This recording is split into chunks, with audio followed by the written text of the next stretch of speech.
A woman painted this in 1887, and the moment the authorities saw it, they banned it. Not because it was poorly made, not because it was obscene, because it was too powerful. Because the people in charge looked at this canvas and saw something that frightened them. This is Mors Imperator, Death the Emperor.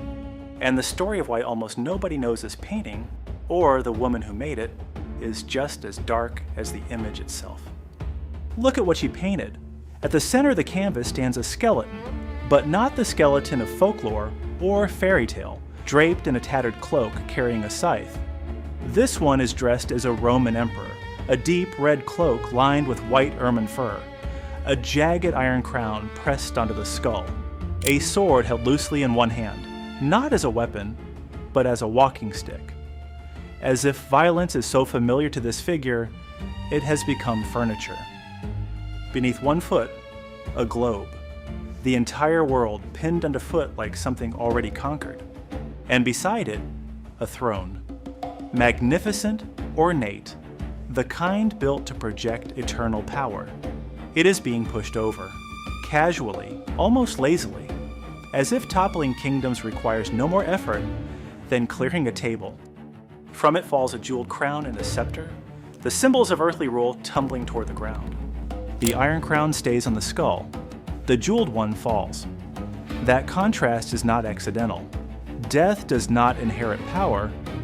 Death was always wearing it. The crown that falls belonged to someone who only ever borrowed it. The title tells you everything once you know what it means. Mors Imperator, Death is the Emperor. Not a servant of power, not a consequence of war. The ruler, the one everything and everyone answers to. Kings, emperors, armies, civilizations, all of it subject to the same authority, all of it temporary.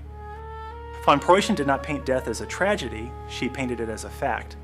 Cold, composed, almost administrative.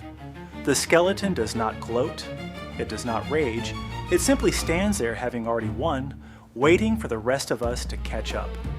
Hermione von Preuschen was born in 1854 into German nobility.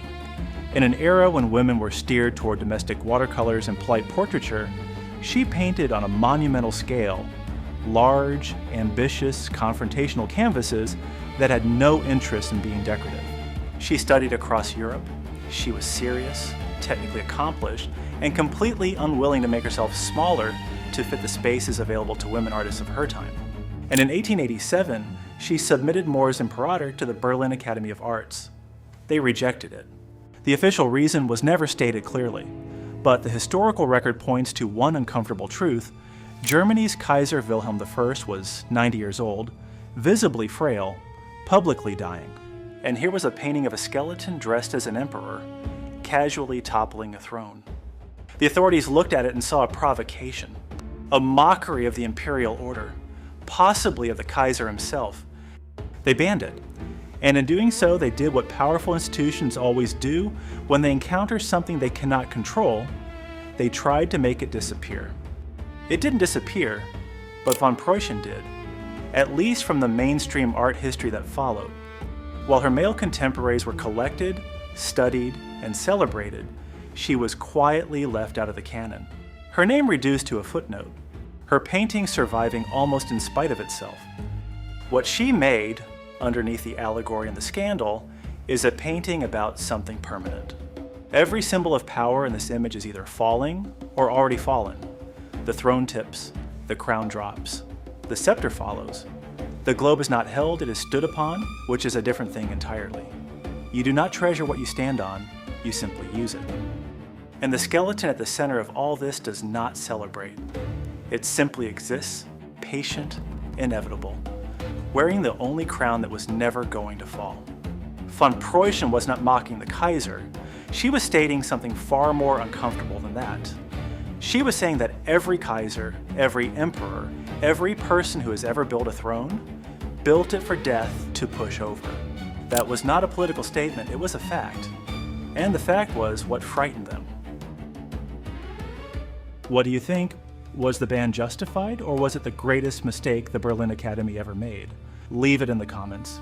And if this is the kind of painting that stops you, subscribe. This print is available on Galleria 48.